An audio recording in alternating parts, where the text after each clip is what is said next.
Bismillahirrahmanirrahim. La haula wala quwata illa billah. Kali ini kita akan belajar atau pelajari statistik dan statistika, di mana materi ini merupakan materi matematika yang sangat perlu, karena faktanya dalam kehidupan sehari-hari sangat banyak digunakan, baik oleh lembaga pemerintah maupun lembaga swasta.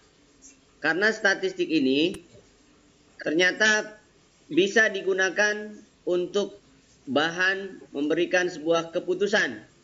Karena dalam statistik kalian akan pelajari bagaimana cara mendapatkan informasi, bagaimana cara menyajikan informasi, bagaimana mengolah informasi dan menarik sebuah kesimpulan sehingga jatuh sebuah keputusan. Baik, kita mulai dari pengertian statistik dan statistika.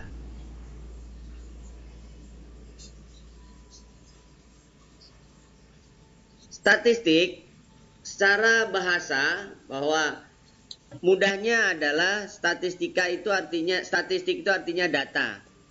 Dalam pengertian yang lebih luas mengandung makna statistik adalah data dalam bentuk angka maupun bukan angka. Maksudnya yang bukan angka misalkan nilai kualitas. Kalau angka itu kuantitas. Jadi kalau bukan angka contohnya sangat baik, sangat sempurna, kurang baik dan seterusnya.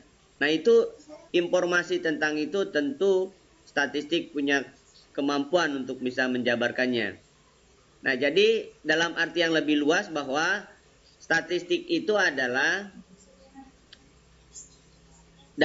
bisa dalam bentuk angka maupun yang bukan angka, yang mana disusun bisa dalam bentuk tabel atau daftar atau dalam bentuk diagram yang menggambarkan dengan suatu masalah tertentu. Contoh misalkan statistik pendidikan dalam kumpulan angka yang berhubungan dengan masalah pendidikan. Statistik virus corona adalah kumpulan angka yang berkaitan dengan masalah naik atau turunnya tingkat pertumbuhan virus corona. Sedangkan statistika adalah sebuah ilmu yang mempelajari bagaimana cara merencanakan, mengumpulkan, menganalisis, lalu mempresentasikan dan akhirnya mempresentasikan data. Singkatnya, statistik adalah ilmu yang bersangkutan dengan suatu data serta berkaitan dengan metode, teknik atau cara untuk mengumpulkan data dan menarik kesimpulan atau menginterpretasikan data. Jadi statistika adalah ilmu yang mempelajari tentang statistik. Kemudian jenis-jenis statistik itu ada dua. Ada statistika deskriptif, ada statistika induktif. Kalau deskriptif itu bisa penyajian data, ukuran pemusatan, bisa ukuran penyebaran. Sedangkan induktif itu adalah tentang probabilitas, teori keputusan, metode, dan seterusnya. Itu akan kita pelajari di matematika peminatan. Untuk matematika wajib yang akan kita pelajari adalah statistika deskriptif, yaitu bagaimana menyajikan data, kemudian bagaimana menghitung ukuran pemusatan, bagaimana menghitung ukuran penyebaran. Nah, dalam statistik itu ada yang namanya populasi dan sampel. Populasi itu adalah sekumpulan dari semua kemungkinan orang atau benda dan ukuran lain dari objek yang menjadi perhatian. Nah, ini di sini misalkan ada beberapa bentuk benda katakanlah atau orang atau objek, maka dari berbagai kemungkinan ini kita ambil sampelnya. Sampel itu berarti bagian dari sebuah populasi yang menjadi perhatian. Gitu ya. Nah, kemudian jenis-jenis data itu ada yang namanya data atau informasi ya. Ada data yang kualitatif, ada data kuantitatif. Nah, Yang kualitatif itu yang disebut dengan bukan angka. Nah, bisa mengambil dari jenis kelamin, warna kesayangan, asal suku dan seterusnya. Itu kualitatif. Kemudian kuantitatif itu adalah bisa data diskrit, bisa jumlah mobil, jumlah guru, jumlah siswa, jumlah barang dan seterusnya. Kemudian data kontinu bisa berat badan, kemudian tinggi, kemudian yang lainnya yang bisa kita nyatakan dalam urutan atau ukuran yang kontinu. Kemudian sumber data statistika. Ada yang namanya data primer, ada yang namanya data sekunder. Data primer itu berarti kita langsung dapatkan dengan cara wawancara langsung atau wawancara tidak langsung, kemudian dengan pengisian kuesioner. Kalau sekunder itu berarti sudah ada dan kita bisa memanfaatkan data yang ada itu. Bisa dari BPJS, Bank Indonesia, World Bank, IEO dan lain sebagainya. Dari kepolisian, ya kan? Sebagai data misalkan kecelakaan atau dari pusat statistik sebagai tingkat pertumbuhan penduduk, kemudian pemanfaatan internet dan sebagainya. Itu berarti data sekunder. Nah, yang akan kita bahas pada video kali ini adalah bagaimana menyajikan data. Nah, di sini data yang disajikan bisa dalam bentuk diagram, batang, garis, lingkaran, dan ogif. Nah, untuk data tunggal, itu yang akan kita bahas adalah diagram batang, garis, dan lingkaran. Sedangkan untuk data kelompok bisa berupa histogram, poligon, ogif, ya yang akan kita bahas nanti di dalam video ini. Nah, tabel merupakan kumpulan angka yang disusun menurut karakteristik data sehingga memudahkan analisa data. Nah, cara pengumpulan data seperti yang tadi bisa dengan cara penelitian langsung atau pengamatan langsung, bisa kalian mendapatkan informasinya dengan langsung wawancara kepada masyarakat atau bisa langsung di laboratorium dan seterusnya. Kemudian bisa juga dengan angket. Nah, cara menyajikannya itu ada beberapa yang akan kita pelajari seperti yang tadi, bahwa kalau untuk data tunggal yang akan kita bahas adalah diagram batang, kemudian diagram garis, lingkaran, bisa juga vektogram, yaitu memunculkan beberapa gambar dan sebagainya, atau mobil berarti kan dengan pentogram. Oke. Misalkan penyajian data tunggal. Yang pertama menyajikan dengan tabel. Nah, misal di sini ada data hasil produksi rata-rata padi kering per hektar di 5 daerah. Ada di Cianjur, Karawang, Bekasi, Cirebon, Bogor. Nah, di sini ada datanya.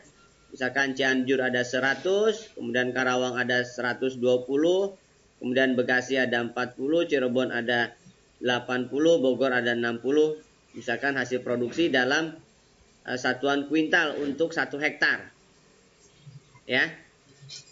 Kemudian berikutnya, dari tabel tersebut maka kalian bisa menyajikan dalam bentuk diagram batang. Nah, jadi bisa sajikan dalam bentuk diagram batang. Jadi bagaimana dari angka-angka yang tadi, nilai-nilai yang tadi kalian bisa sajikan dalam bentuk diagram batang. Kemudian bisa juga data tersebut kalian sajikan dalam bentuk diagram garis. Mana yang lebih tinggi akan kelihatan untuk pertumbuhannya. Tetapi kalau untuk beberapa wilayah, diagram garis ini kurang cocok ya. Diagram garis itu akan lebih bermakna apabila dalam satu wilayah kemudian dilihatkan tingkat produksinya dalam 1 tahun misalkan, atau dalam 5 tahun terakhir dan seterusnya, sehingga akan nampak bagaimana pergerakan kenaikan atau penurunannya. Kemudian diagram lingkaran. Nah, data yang tadi di tabel yang pertama bisa juga kalian sajikan dalam bentuk diagram lingkaran. Masih bisa. Kemudian penyajian untuk data kelompok. Nah, untuk data kelompok itu yang akan kita pelajari adalah dalam bentuk tabel. Nah, dari tabel ini tentu ada rentang atau interval. Nah, bagaimana mencari intervalnya, kemudian bagaimana dari data yang masih mentah kita susun dalam sebuah distribusi kelompok. Kemudian nanti dari distribusi kelompok kalian bisa tentukan berapa frekuensinya dengan interval tertentu. Maka dari data kelompok ini kalian bisa sajikan dalam bentuk yang lain. Misalkan histogram. Jadi dari bentuk yang tadi kalian bisa sajikan dalam bentuk histogram. Apa itu histogram? Histogram adalah menyajikan daftar distribusi frekuensi yang tadi dengan menggunakan gambar bentuk seperti diagram batang. Tetapi bedanya kalau dalam diagram batang, itu batang-batang itu menunjukkan beda jenis. Misal seperti tadi daerah, Cianjur, Bogor, dan sebagainya. Tapi kalau dalam histogram data kelompok, ini dalam satu data. Dalam satu data, bagaimana mengelompokkannya per kelas atau per item. Sehingga bisa memudahkan membacanya. Jadi, histogram itu mirip dengan diagram batang, tetapi ada perbedaan. Kalau diagram batang bisa pisah-pisah antara batang satu dengan batang lain, dalam histogram antara batang satu dan batang yang lainnya adalah berimpitan. Gitu ya. Dari data tersebut juga bisa dinyatakan dalam bentuk poligon frekuensi. Poligon ini mirip dengan diagram garis kalau data tunggal untuk pergerakan sebuah informasi atau data dari sebuah data. Kalau poligon frekuensi itu hanya dalam satu data yang tadi disajikan dalam isebar, kemudian dibuat dalam distribusi frekuensi, kemudian kalian sajikan dalam bentuk histogram, kemudian bisa juga dinyatakan dalam bentuk poligon. Nah, poligon ini nanti kita akan pelajari bagaimana melukisnya atau mendapatkan poligon itu seperti demikian misalkan. Kenapa titiknya di sini dan sebagainya nanti kita akan pelajari. Nah, jadi poligon itu adalah bentuk penyajian distribusi frekuensi dengan menggunakan gambar berbentuk seperti garis dengan menghubungkan titik-titik nilai tengah dari kelas yang bersesuaian dari frekuensi data distribusi frekuensi. Kemudian dari data distribusi frekuensi bisa juga disajikan dalam bentuk OGIF. OGIF ada dua, ada OGIF positif, ada OGIF negatif. Nah, OGIF itu adalah kurva mulus yang diperoleh berdasarkan daftar distribusi frekuensi kumulatif dengan kurva OGIF ada yang naik dari nilai data tertentu, kemudian ada yang turun. Kalau yang naik namanya OGIF positif. Jadi OGIF positif itu adalah di mana grafiknya yang dibuat berdasarkan data distribusi frekuensi kumulatif kurang dari. Sedangkan OGIF negatif adalah di mana grafik yang dibuat berdasarkan daftar distribusi frekuensi kumulatif lebih dari. Jadi frekuensi menurun itu disebut frekuensi OGIF negatif. Oke, saya kira itu penyajian data, bahwa data dapat disajikan, data tunggal dan data kelompok yang akan kita pelajari. Nanti ke depan pada video berikutnya kita akan pelajari bagaimana membuat histogram, bagaimana membuat poligon, bagaimana membuat OGIF yang lebih detail. Tonton terus video-video tentang statistik ini sehingga kalian bisa terbantu saat kalian belajar di rumah. Sekian dari saya, jangan lupa subscribe, like, and share. Assalamualaikum warahmatullahi wabarakatuh.